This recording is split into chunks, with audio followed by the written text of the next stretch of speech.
Bismillahirrahmanirrahim. Alhamdulillahirabbil alamin. Allahumma sholli ala sayidina Muhammad wa ala ali sayidina Muhammad. Assalamualaikum warahmatullahi wabarakatuh. Halo teman-teman, apa kabar?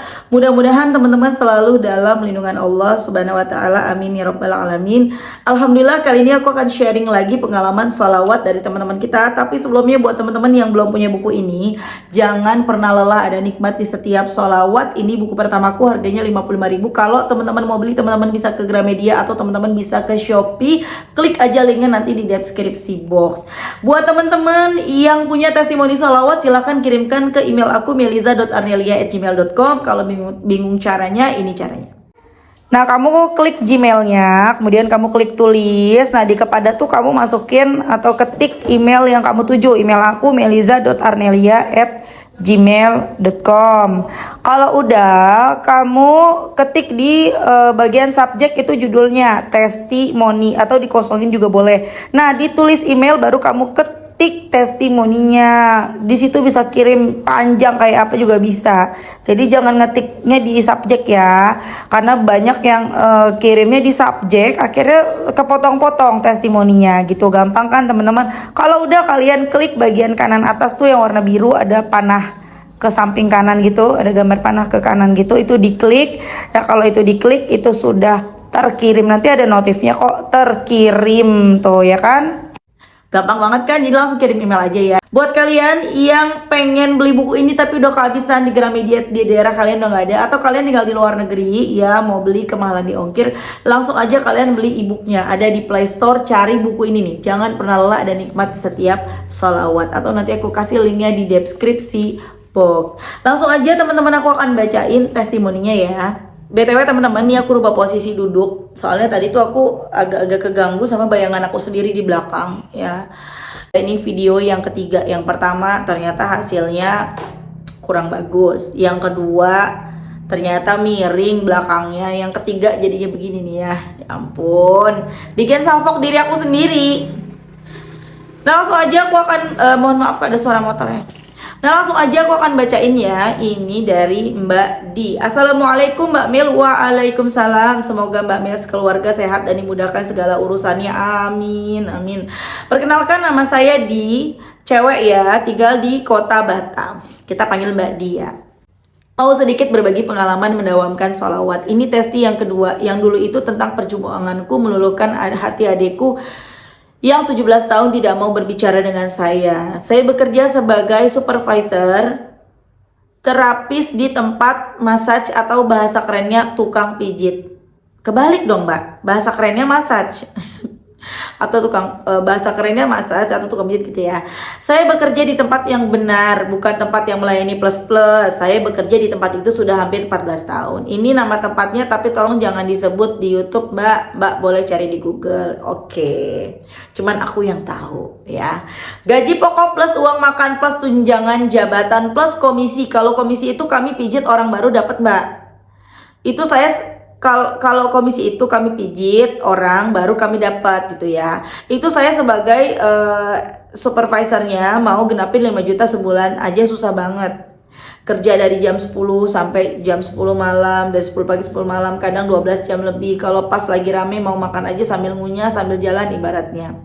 Apalagi sholat, kadang kayak nggak fokus sholat karena disuruh cepet-cepet kerja lagi. Alhamdulillahnya kadang ada customer yang baik ngasih uang tips. Itulah bisa buat bantu nyukupin keperluan sehari-hari. Ini saya ceritakan gaji saya dulu. Di situ saya kerja gajinya 3.100.000, uang makan 400, tunjangan jabatan 300. Jadi 3.800.000 ya. 35 ya, 38. Komisi harus pijit orang dulu baru dapat 20% dari hasil jual pakai pijit. Harga jual pijit. Umpama harga jual pijitnya tradisional 1,5 1,5 jam itu 130.000, saya dapat 20%. Ya, dari itu begitu Mbak. Nah, di sini mulainya, maaf panjang ya, nggak apa-apa Mbak. Masya Allah, pandemi adalah berkah luar biasa buat saya. Tempat kerja tutup, tidak digaji, ada bantuan sembako sekali saja dari perusahaan. Selebihnya saya tidak tahu harus bagaimana. Alhamdulillahnya ibadah lebih baik dari yang dulu. Kenal YouTube Mbak, Ustadz Mukhlis, Ustadz Yusuf Mansur, banyak dapat ilmu tentang berpasrah. Kemudian tamu reguler sama yang dulu sering ke tempat saya kerja, mulai manggil ke rumah-rumah. Dari yang 2, 4, 8, naik terus panggilan pijit ke rumah. Kemudian 11 bulan pandemi tempat saya buka kembali. Saya dipanggil lagi untuk masuk bekerja, merintis lagi dari nol, dan gaji pokok saya mulai lagi dari 1 juta. Saya tetap jalani 2 job mbak, karena yang di perusahaan itu jam kerjanya masih fleksibel. Lama-lama kok job saya yang di luar makin banyak dan jamnya sudah tidak bisa disesuaikan dengan yang di perusahaan. Saya rembuk dengan suami saya bilang, kamu keluar aja, ambil yang di luar, karena yang di luar itu jam kerjanya kamu bisa atur sendiri dan pendapatan lebih besar di luar. Alhamdulillah akhirnya 1,5 tahun sudah mbak saya keluar dari perusahaan tersebut, dan Masya Allah pendapatan saya paling kecil 10 sampai, ya Allah, nyes, ya Allah, bersyukur ya Allah. Dengan jam kerja yang saya batasi jam 9 malam, saya udah di rumah. Alhamdulillah jam sholat bisa lebih baik, tidak dikejar-kejar jam kerja. Kok bisa sampai tembus 16 juta? Karena ada yang bayar 200.000, kadang ada yang bayar 400.000 setiap mijit, kadang sehari ada 5 orang, kadang ada 3 orang, juga kalau hujan kosong. Tapi alhamdulillah sebulan itu paling banyak kosong tidak pijit ada 4 hari. Alhamdulillah. Apa saja yang sudah saya dapatkan dari penghasilan segitu banyak mbak, segala kemudahan membeli apapun tanpa nyicil. Alhamdulillah saya masih ada amanah mobil dan rumah mbak. Semoga Allah ampuni saya akan hal yang itu yang dulu saya belum tahu, belum paham. Amin. Begitulah mbak cerita saya dari tukang pijit door to door. Oh iya, saya mengamalkan sholawat tidak ditarget. Dulu saya target yang waktu meluluhkan adik saya 5.000 per hari. Sekarang setiap di perjalanan lagi mijit orang, saya sambil sholawatan gak dihitung. Tahajud saya baca waqiah, istighfar 100 kali, sholawat Jibril 100 kali, lalu berdoa bersyukur. Kemudian mendoakan kemudahan untuk teman-teman saya yang saya tahu mereka punya amanah banyak. Insya Allah imbasnya Allah mudahkan segala urusan saya. Masya Allah. Terima kasih Mbak Mel sudah berbagi ilmu. Terima kasih untuk semua para testimoni Mbak Mel dan penonton. Semoga Allah juga memberikan kemudahan untuk kita semua. Amin. Mohon doanya, saya sedang menabung untuk umroh. Semoga Allah segerakan saya dan suami pergi ke Baitullah. Amin. Terima kasih banyak Mbak. Sama-sama Mbak. Masya Allah, the power of salawat dari Mbak di Batam. Aduh ya Allah, sedih aku, terharu, seneng. Kenapa bisa seperti itu? Padahal baca sholawatnya nggak banyak, ya. Dan kita nggak tahu loh jumlah banyaknya, karena baca sambil aktivitas. Mijit baca sholawat, ini baca sholawat, itu baca sholawat, dengan tidak dihitung. Tapi tetap istiqomah baca, kita nggak tahu, bahkan mungkin bacanya lebih dari ketika dihitung. Karena kita baca diem, Sallallahu ala Muhammad, Sallallahu ala Muhammad, Sallallahu. Itu gak berasa tuh sebenarnya banyak banget teman-teman. Ya, dengan tidak dihitung, mbaknya jadi lebih ikhlas. Jadi tidak ngungkit juga, ya. Jadi sebenarnya mbak, bagusan dihitung atau enggak, semuanya sama. Nggak ada yang lebih bagus atau tidak, tapi memang tidak ada perintah kita untuk menghitung salawat kita. Tidak ada perintah kita harus pakai tasbih baca salawat, tuh nggak ada perintahnya. Kita cuma disuruh salawat sebanyak-banyaknya. Lalu kenapa Mbak Mel pakai tasbih? Ini adalah salah satu cara aku supaya aku istiqomah. Aku belum bisa istiqomah tanpa tasbih teman-teman. Kalaupun bisa itu nanti hilang. Nanti aku ingat nggak pakai tasbih. Sallallahu alaihi Muhammad sallallahu. Tapi nanti aku sibuk masak, aku sibuk nganter anak jemput anak, lupa lagi. Gitu loh. Jadi aku ya udah aku pakai ini. Makanya bersyukur banget nih, beruntung banget nih Mbak Di bisa baca salawat tanpa harus dihitung, tapi dia istiqomah baca salawat. Itu satu. Yang kedua apa? Dia benar-benar ikhlas menjalaninya, dia bersyukur dengan keadaannya. Itu teman-teman, ya. Kita baca sholawat sehari 5.000 munjiat. Sebanyak apa tuh 5.000 munjiat ya? Kita baca sampai 5.000 munjiat, tapi kita nunggu. Bukan nunggu boleh ya, nunggu hasil boleh, tapi maksa. Mana nih udah baca kok nggak ada keajaiban, mana nih? Nah, kita belum ikhlas, kita belum bisa pasrah. Ya, pertolongan itu belum datang. Allah lagi nunggu kita ikhlas dengan keadaan kita, ikhlas dengan jalan hidup kita, ikhlas dengan takdir yang sedang kita jalani ini sebagai ujian dari Allah. Kemudian Allah menunggu kita pasrah. Ketika itu sudah kita lakukan, baru deh pertolongan datang. Bahkan datangnya bisa bertubi-tubi, Masya Allah. Dan kemudian apa?